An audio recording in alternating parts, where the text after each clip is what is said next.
السلام عليكم. في الايام اللي فاتت شفت بوست على السوشيال ميديا بيعلن عن اول نموذج AI مصري واوبن سورس، ولفت نظري ان صاحب المشروع ده كان كاتب كلام هو مش منطقي بالمره، والنتائج بتاعه الموديل ده هي بتتفوق على موديلز عالميه كتير زي لاما وزي جاما من جوجل. صاحب المشروع كان بيقول ان هو متدرب من الصفر على تريليونات من البيانات، وزي ما قلت لك ان هو اقوى من نماذج عالميه كتير زي لاما. كلام يفرح ويخلينا فخورين، صح؟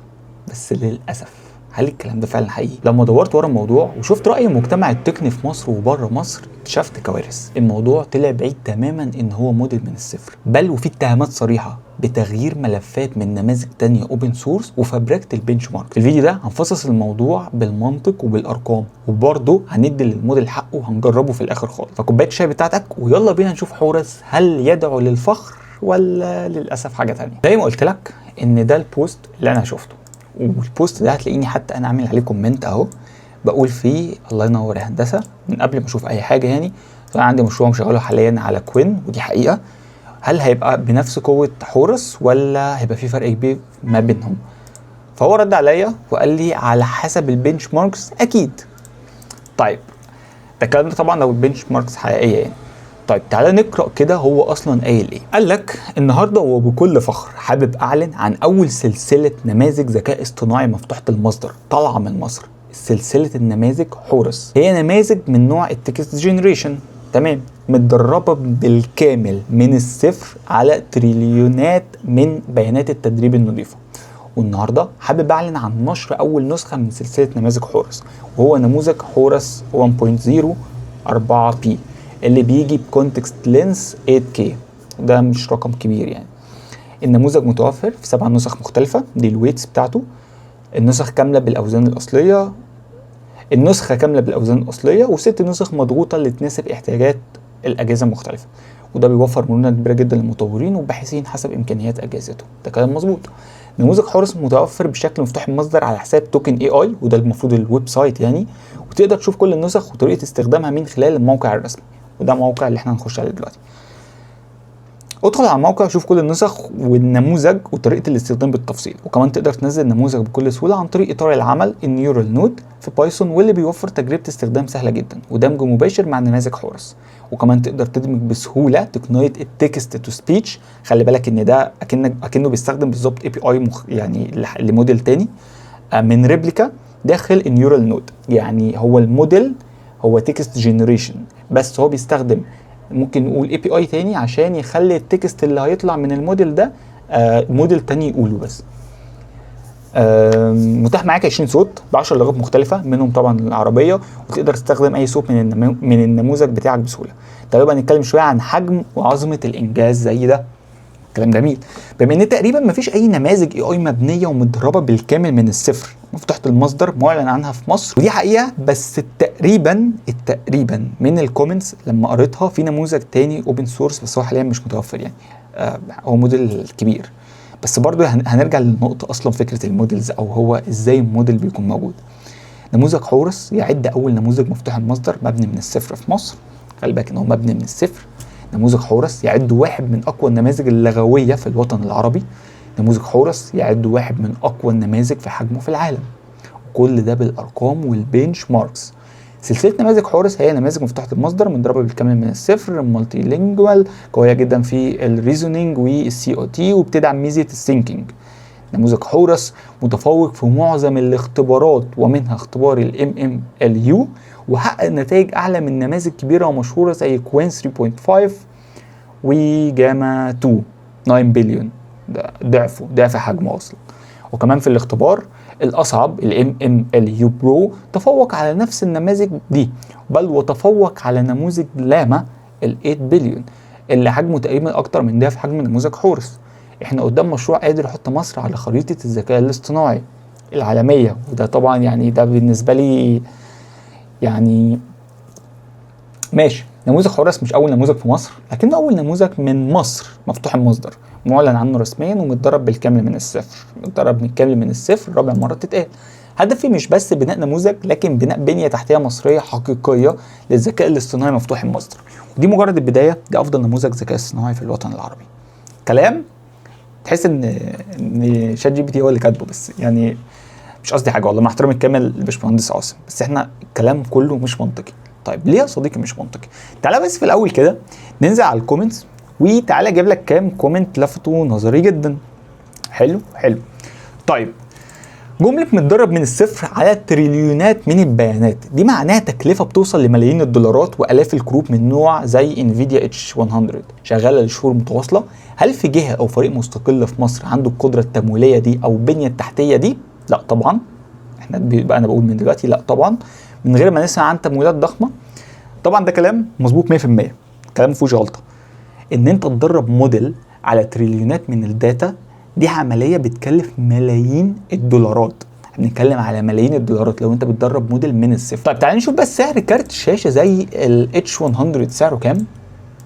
تعالى بس نقول بعد اذنك وريني كده سعره كام. سعره 1,700,000 يا جماعة. احنا بنتكلم في ارقام كبيرة جدا، يعني قريب من ال 2 مليون جنيه ده سعر الكارت الواحد. فانت محتاج اكتر من كارت، انت محتاج انهم يفضلوا شغالين لمده كبيره جدا، انت محتاج ان انت يكون عندك ناس تجهز الداتا اللي الموديل ده هيتدرب عليها، والناس تنظفها، ومهندسين اي انجينيرز يفضلوا شغالين لمده سنين عشان تقدر ان انت تطلع موديل بيتدرب فعلا من الصفر. فهل احنا في مصر عندنا امكانيه ان احنا نعمل حاجه زي دي، او عندنا البنيه التحتيه لحاجه زي دي؟ بغض النظر ان صعب جدا اصلا توفير الكروت في مصر، طبعا لا. تعال نسيب الكومنت ده بغض النظر ان هو ما ردش عليه. تعال نشوف كومنت تاني قال لك كمان تدريب النموذج بيحتاج داتا سنتر ضخمه وطاقه هائله. ده مظبوط، بعض النماذج احتاجت لتدريبها طاقه كهربائيه تعادل استهلاك مدينه صغيره لمده سنه، وده كلام مظبوط. الكروت دي بتفضل شغاله لمده سنه مثلا، او يعني مش شرط طبعا سنه، بس الكارت ده بيفضل شغال لمده كبيره جدا ما بيفصلش، وبيستهلك كهرباء كتير جدا عشان بيبقى مضغوط عليه عشان هو بيدرب الموديل. فطبعا الكلام اللي هو بيقوله ده صح. طيب يا ريت لو يتم توضيح التريننج كان على اي سيرفرات وتم توفير الطاقه ازاي. يجي بقى باشمهندس احمد عبد الكريم واللي قال هو واخد موديل لاما الاوبن سورس ومغير الروت فايل بتاعه، ودي مشكله ان هو مغير الروت فايل بتاعه والبنش ماركس مضروبه. وطبعا ميلاد جه قال له 100%.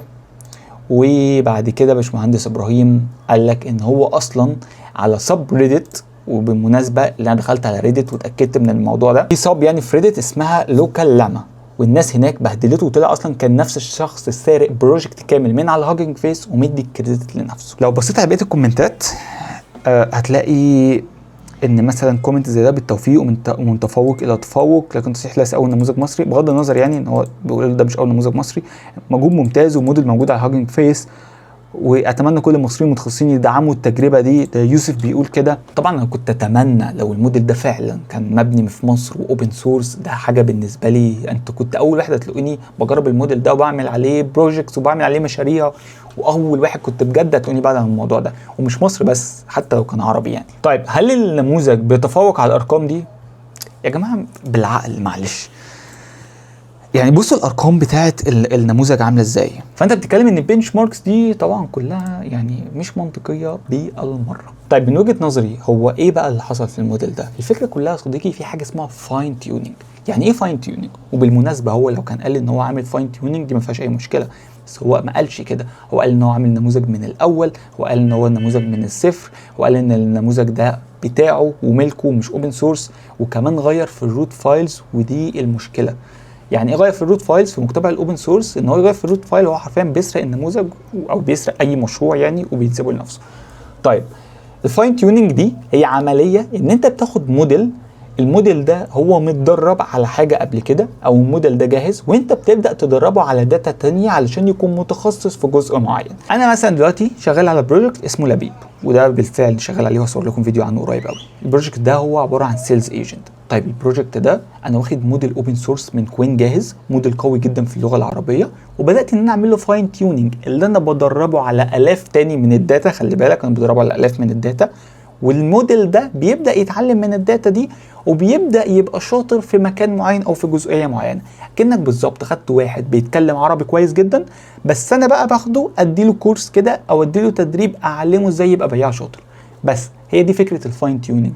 امال انا بنيت الموديل من الصفر؟ لا، ده موديل اوبن سورس. وبالمناسبه ده مش غلط، انت لو جيت تشوف دلوقتي اي ساس بروجكت جديد هو بيشتغل بالطريقه دي ما فيهاش اي مشكله، بس ما بيقولش ان انا بنيت الموديل من الصفر. هي دي الفكره كلها. طيب زي ما قلت لك ان احنا هنجرب الموديل. الموديل عامه انت ممكن تخش على الويب سايت هتلاقي ان هو بيستخدم نيورال نود عادي خالص. فهنبدا ان احنا نعمل انستول وهنمشي على كل اللي هو قاله.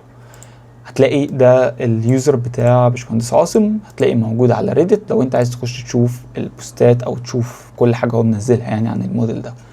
طيب انا هختار الويت بتاعه يبقى Q6. ليه؟ علشان يعني تقريبا هي هتبقى زي الفل او يبقى زي الوزن الكامل بس حجمه اصغر. فانا هستخدم Q6 او Q8 يعني، بس هستخدم Q6. هتلاقي هنا بيقول لك هو ده الكود اللي احنا المفروض نستخدمه، فحلو قوي. طيب تعالى في الاول في البدايه خالص بس نعمل انستول لده اللايبرري دي. بص يا صديقي، احنا طبعا استخدمنا نيورال نود والموديل اي دي ادينا له اي دي اللي هو كان مديهولنا.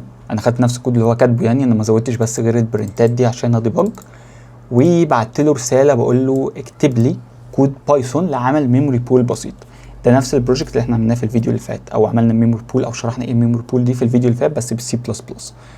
فتعالى نعمل دلوقتي، تعالى نرن اصلا ونشوف. طيب بنعمل انستول لايبرري بتاعت لاما، فنستناها بس تخلص. طيب انا عشان عندي كود اخر اصدار وملف لاما المفروض ان هو بيستخدم اصدار غير الاصدار اللي عندي، وانا عندي تعريفات كود اخر اصدار. فانا حاليا هشغل الموديل على السي بي يو مش على الجي بي يو. هو كده كان موديل صغير فشغال على السي بي يو هيبقى ابطأ سنه، فلازم نحط ده في عين الاعتبار يعني. بس يعني مش مشكله، انا عايز اجرب بس الاوتبوت اللي هيطلع من الموديل ايه. طيب المفروض كده ان احنا لما نعمل بايثون مين بي واي ان هو يشتغل عادي خالص. اتمنى ان هو يشتغل، بس هيشتغل سي بي يو هيشتغل ابطأ ماشي. انا عايز اوتبوت بس، انا هشوف الاوتبوت هيطلع ازاي. ماشي حلو جميل، ما جالناش ايرورز. جاري تحميل الموديل وده حصل بس مشكله في تحميل الموديل. اوكي ماشي. هو عايز نعمل يعني بيب انستول يعمل فيس هوب، نعمل له انستول مفيش مشكله. طيب عملنا انستول، يلا نعمل بايثون مين دوت بي واي. قال لك جاري تحميل الموديل، قال لك warning you sending and scan request to me please let ماشي مش مشكله. هو دلوقتي بيعمل داونلود للموديل.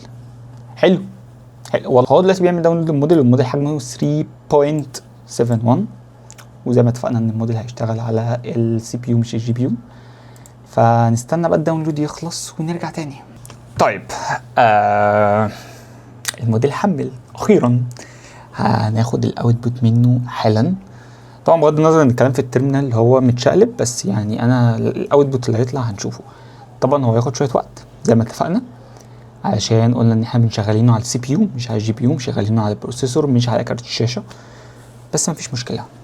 طيب هو ده الاوتبوت بتاعه.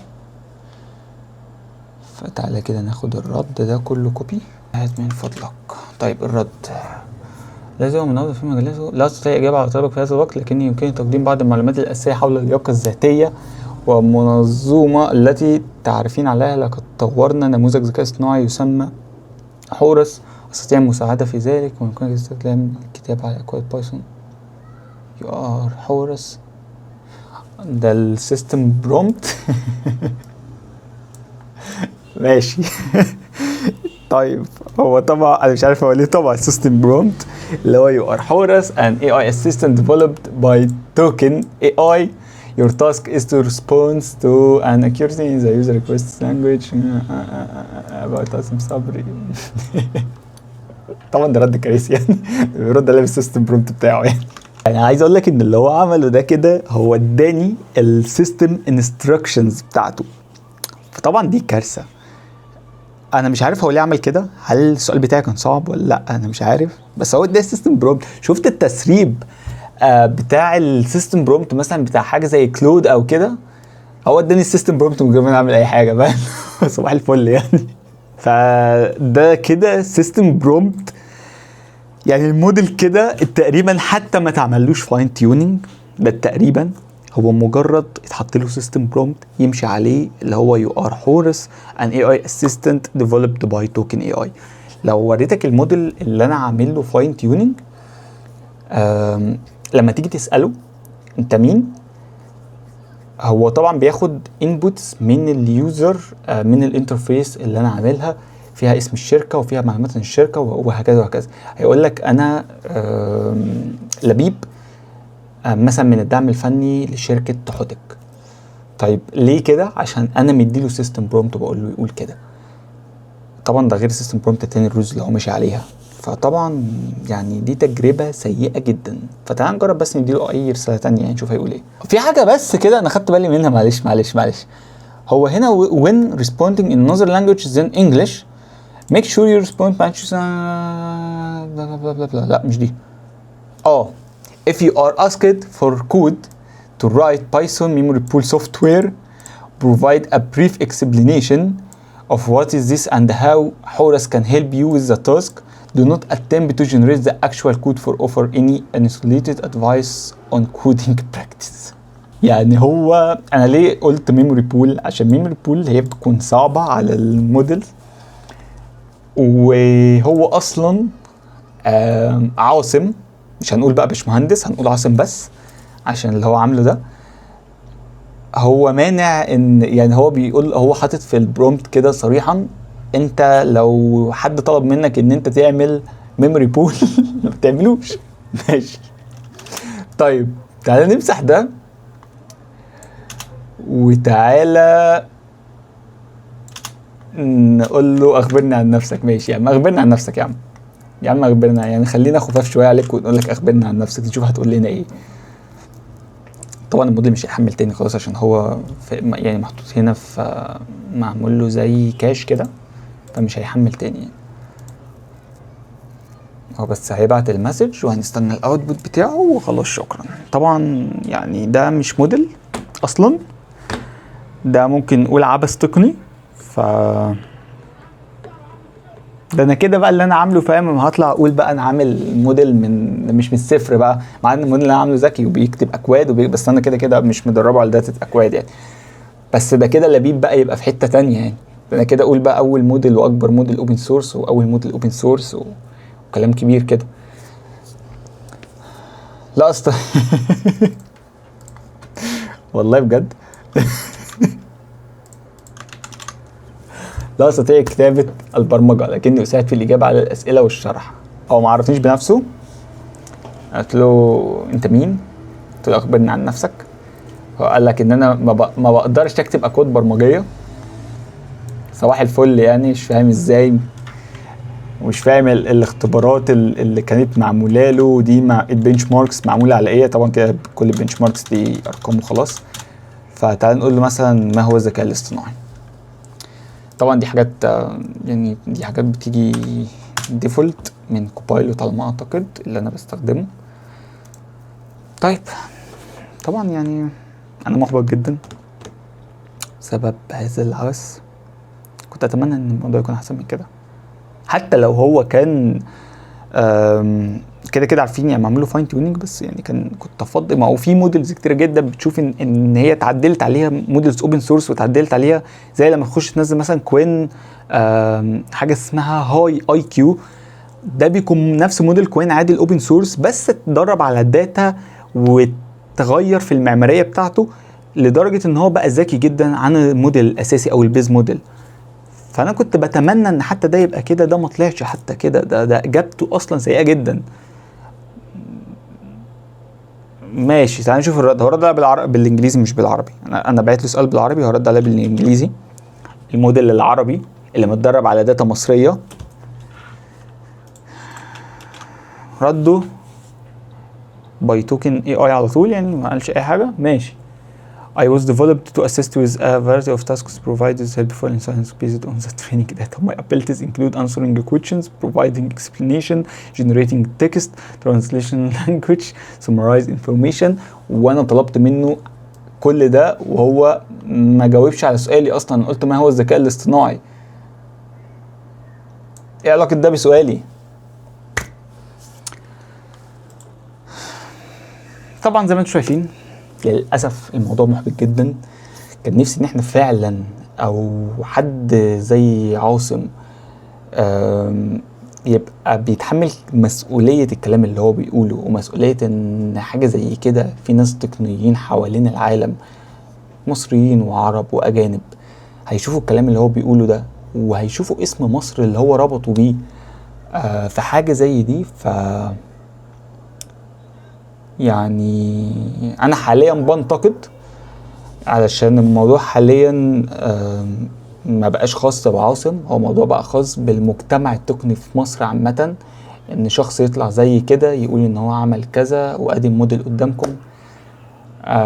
انا كان بيطلع لي اجابات زي دي باستخدام ال ام ستوديو، انا نزلته باستخدام ال ام ستوديو، بس انا الاجابات اللي بتطلع ما كانتش منطقيه خالص، فقلت ممكن يكون في غلط في ال ام ستوديو، فهمشي بنفس اللي هو قايله او اعمل له انستول زي ما هو قايل. وطبعا انتوا شفتوا من اول سؤال اصلا ادينا السيستم برومبت بتاعه يعني. موضوع فيديو يعني الموضوع ما يستحقش خالص، انا بقالي 2.5 ساعة بصور والموضوع ما بيستحقش، بس انا جربت بدل ما انت تجرب، واتمنى ان يكون الفيديو عجبك. انا محبط بشكل مش عايز اقول لك عامل ازاي، واللي بيسال عن منصه صحبه ان شاء الله الفيديو الجاي هيكون عليها. فاشوفك الفيديو الجاي يا صديقي. سلام. سلام هندسه.